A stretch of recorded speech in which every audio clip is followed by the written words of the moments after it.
Hey YouTube, Film Geek here. Today I'm talking about the 1996 film, 2 Days in the Valley. Hey, yo! Call him off! He's not vicious. He just wants to fetch. He's waiting for you to throw the gun.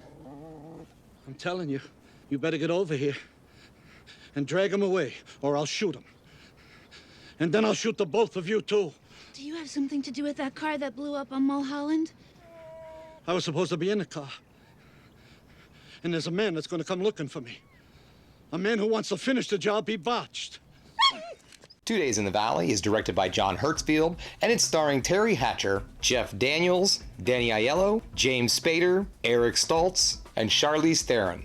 2 Days in the Valley is a dark comedy crime thriller, and it's kind of also an anthology film at the same time. Each character in this film has their own separate story that begins to meld together as the film progresses. At the core of this film, it's mostly the story of a man's murder, and each of the characters in this film tell the story of their involvement in said murder. 2 Days in the Valley is also the feature film debut of Charlize Theron, and she was also only 20 years old at the time. So having no real film experience, during a fight scene, she accidentally hits Terry Hatcher. She apologized to Hatcher by buying her some beer. Charlize, I like your style. So what do I like about this film? I really dig the style. Now, I feel that this film kind of got tossed into like a Tarantino-esque clone at its time in 1996, but this film really isn't. I mean, it has a bit of the Tarantino style with the way that the story is told in a non-linear fashion, but other than that, this movie really has nothing to do with Pulp Fiction whatsoever. What I mean is this film doesn't necessarily tell its story in order. By focusing on the characters and what they were doing as this murder investigation unfolds is really how the story's told. Instead of there just being an overarching story that each one of the characters kind of contribute to, it's their own individual stories that actually end up telling the entire story of this film. So yeah, that's what I really enjoy about this movie is that it's kind of always bouncing around, and you never really know exactly what's going on, and that's why I think it's important that you really don't know much about the plot of this film. The more you know, the less fun this film can be, is what I've noticed. I went into this movie on a suggestion years ago when I saw this when it was just on video, and I was thoroughly impressed. I love this movie, but I feel that if you know too much about it going into it, it really is going to diminish some of the surprises and all later on down the road. Another thing about this film that really stands out is the acting.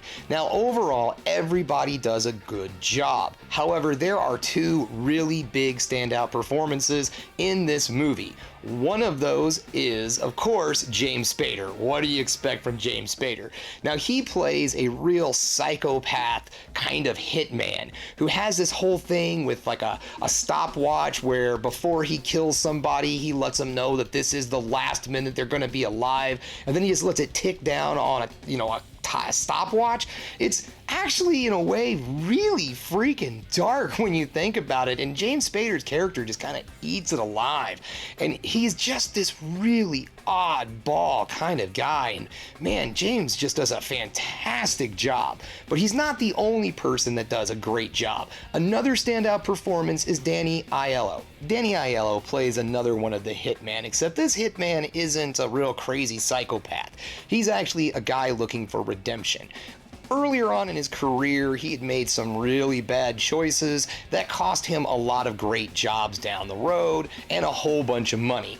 And then he made a lot of bad life choices, gambled a lot of his money away, and it's really difficult for him to get a job because of, again, decisions he's made in the past. So he's doing this job hoping to get a little bit of redemption. And the great thing about this character is not only is he one of the few characters that actually show character growth as the film progresses, he's one of the funniest characters in the film, period. That doesn't mean he's the comic relief. He's not.